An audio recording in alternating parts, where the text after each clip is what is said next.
श्री शिवाय नमस्तुभ्यम। हर हर महादेव भक्तजनों, आइए भक्तजनों भोले बाबा की कृपा से 54वें अध्याय का आनंद लेते हैं। इतनी कथा सुनकर नारद जी ने कहा, हे पिता, जब श्री कृष्ण जी अनिरुद्ध और उषा को साथ लेकर द्वारका को चले गए तब बाणासुर ने क्या किया, वह आप मुझे बताने की कृपा करें। शिवजी ने बाणासुर को अपना गण किस प्रकार बनाया, वह वृतांत भी मुझसे विस्तार पूर्वक कहिए। यह सुनकर ब्रह्मा जी बोले, हे पुत्र, श्री कृष्ण जी के चले जाने के पश्चात बाणासुर अपनी मूर्खता पर अत्यंत लज्जित हुआ तथा अपने अहंकार को धिक्कारने लगा।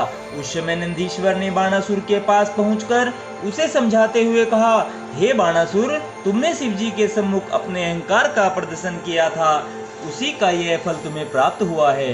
अब तुम शिवजी की शरण में जाओ। शिवजी की इच्छा से जो कार्य हो तुम उसी में प्रसन्न रहा करो और संपूर्ण अहंकार को त्याग करके उन्हीं की सेवा में लगे रहो। तुम तांडव नृत्य द्वारा शिवजी को रिझाओ, तब वे प्रसन्न होकर तुम्हारी चिंताओं को नष्ट कर देंगे। हे नारद, यह सुनकर बाणासुर अत्यंत प्रसन्न हो शिवजी के समीप जाकर रोने लगे और अपने अपराध की क्षमा मांगते हुए स्तुति करने लगा। तदुपरांत उसने शिवजी के सम्मुख तांडव नृत्य करना आरंभ किया। उस नृत्य में उसने पदगति, प्रत्यालीड प्रमुख गति, मदन बाण गति तथा सरकंपा आदि सब प्रकार की गतियों एवं भावों का प्रदर्शन किया। उस नृत्य को देखकर शिवजी ने अत्यंत प्रसन्न होकर बाणासुर से यह कहा, हे बाणासुर, तेरे नृत्य एवं गायन द्वारा हम अत्यंत प्रसन्न हैं। तू हमें अत्यंत प्रिय है, इसलिए हमें अपनी लीला द्वारा तेरे अहंकार को नष्ट कर दिया है। अब तू जो चाहे वरदान मांग ले। यह सुनकर बाणासुर ने उत्तर दिया, हे प्रभु, आप मेरे ऊपर यही कृपा कीजिए कि मेरा शरीर दैत्य भाव से छूट जाए और मैं आपके गणों में स्थान प्राप्त करूं। इसके साथ ही आप मुझे यह वरदान दीजिए कि मेरी पुत्री उषा द्वारा जिस बालक की उत्पत्ति हो वह शोणितपुर का राज्य प्राप्त करे।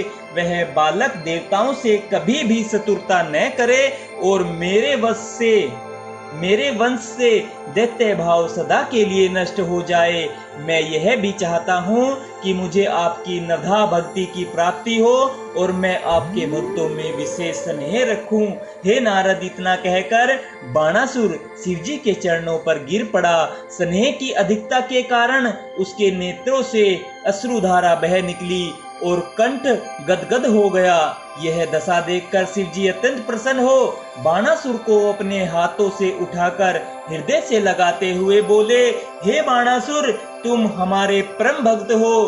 तुमने हमसे जो वरदान मांगे हैं हम उन सबको तुम्हें देते हैं। तुम हमारे गणों के स्वामी होकर महाकाल नाम से प्रसिद्ध होंगे। तुम युद्ध में कभी भी किसी से परास्त न होंगे और हमारी कृपा से सभी देवता तुम्हारे सेवक बने रहेंगे।